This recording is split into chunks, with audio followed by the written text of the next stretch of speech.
Welcome to Muse Art Consultancy Homeschooling Art Sessions.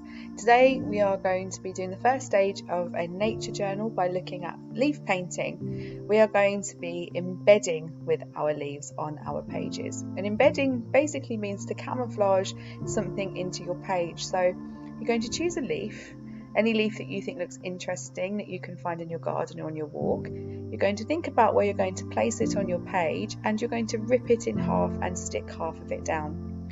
Once you've stuck half of it down, you're going to get your paintbrush, or in my case I've got a watercolour pen, so the main stalk of the pen is filled up with water, and you're going to start with your lightest colour. Now green is made out of two primary colours, blue and yellow, so the lightest colour we can use there would be yellow. What you're going to do is dissolve the top layer of paint. You might have to use quite a lot of water at first, and you'll know when the paint is ready because your whole paintbrush will be completely covered or saturated with that paint. Then what you're going to do is paint on the remainder of the rest of the leaf. So wherever you've ripped your leaf from, you're going to paint in the shape that is left behind to make it look like a full leaf.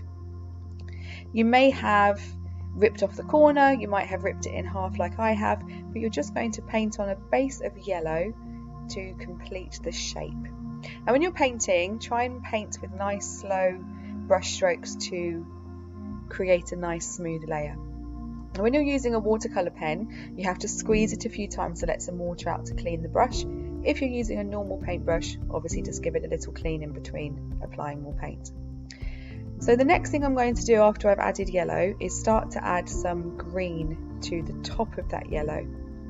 Now I'm mixing the paint directly on the page.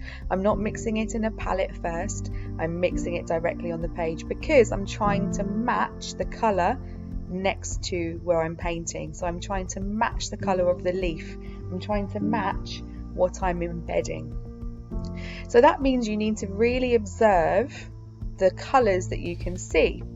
You might want to make your colours slightly cooler, and by cooler I mean greens with undertones of blue in there, or you might need to make it a bit warmer, which are colours such as oranges and reds. So I've added some yellow and some green, and I can see that my leaf has kind of a muddy warmth to it, so I'm starting to now add a little bit of brown on top.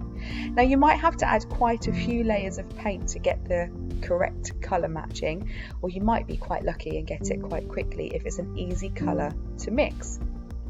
But what you might notice is as you're adding watercolour, sometimes the paper can become quite bobbly. That just means it has a little bit too much water in the paper, so the top parts of the paper start to become loose.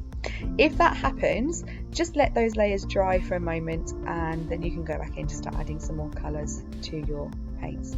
Now this might take you 10-15 minutes, or if you have a more complicated colour to try and embed and try and blend, it might take you a little bit longer. And just remember, practice does make perfect.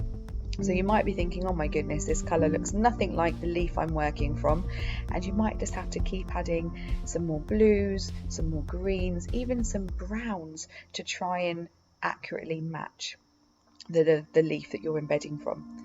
So after about 10 layers of paint, I've finally pretty much matched the colours that I can find in my leaf there. Now I haven't painted on any details yet, I'm just getting a base colour in.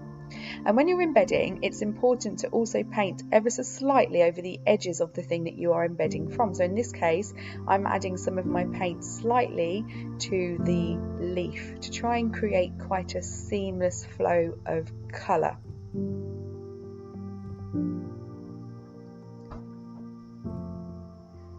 The next thing I'm going to do now is, once I have created a lovely smooth part here of my leaf with my watercolours, so I'm going to start thinking shortly about what details I can see.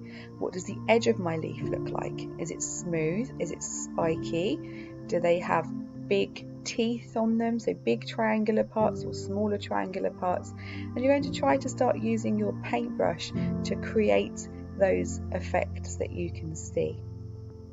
Remember, if this is going too fast for you in the video, just pause where you are at, complete some more of your layering with your colours, and then you can press play to continue.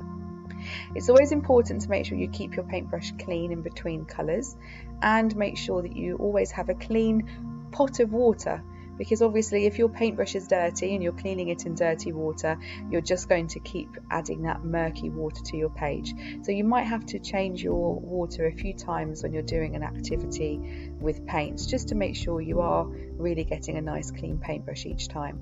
Or if you choose to use a paint pen like mine, a watercolour paint, you still might have to change the paint in the pen a few times. Right, so now I'm going to start thinking about the details that I can see on the leaf, and like I said beforehand, I'm going to start with the edges. So my leaf has very tiny teeth on there, so I'll be pressing very lightly with my paintbrush to add those details around the outside. Once I've done that, I'm going to start adding some highlights, and you can add highlights in the way I'm going to with a paint marker pen, a white paint marker pen, which is a really useful tool when you're an artist working in your sketchbook. Or you can use your paintbrush with some white acrylic or white watercolour paint, although white watercolour can be a little bit trickier to use. Sometimes it doesn't show up as well.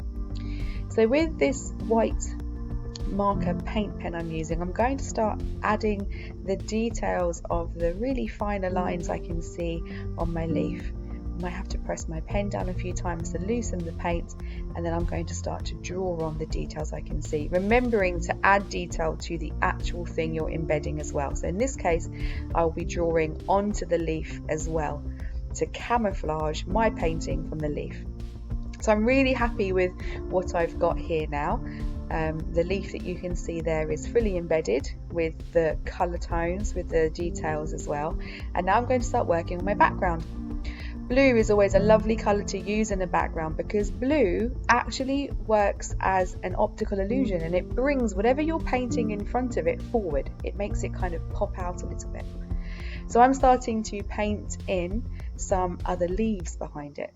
I've added two because when you're building a composition, which is what we're building here, we're building a beautiful nature composition, working in odd numbers is always more successful. So you could add 3 or you could have 5. It would always look slightly better than using those even numbers. So here's my leaf that I've embedded, and in the background I've got the 2 leaves I've painted on. Now this is an example of the kind of embedding work that you would do in secondary school, and this is an example of a sketchbook page that I did to teach my students from. I have embedded photographs of fruit and vegetables, colour matching with watercolour paints, using a lovely dark blue background around all of my paintings, and then adding details with biros and white paint. Now the white pen that I spoke to you about earlier is what I actually added all of my writing with, which we call annotations. So I've added all of my annotations with a white marker pen, and keywords, which I've pulled out, I've also used with my white marker pen. Now this is a beautiful double page composition which I'm going to be teaching you how to create around the theme of nature. So we've started with our leaves that we've done this week. Next week we'll be looking at how to embed photos like you can see here, and we're also going to do some writing on our page. So hopefully we'll all have a beautiful double page spread based around nature, and you should have something that looks a little bit like this that we've done today with our basic leaf embedding. If you want to practice some more with different coloured leaves, please do feel free.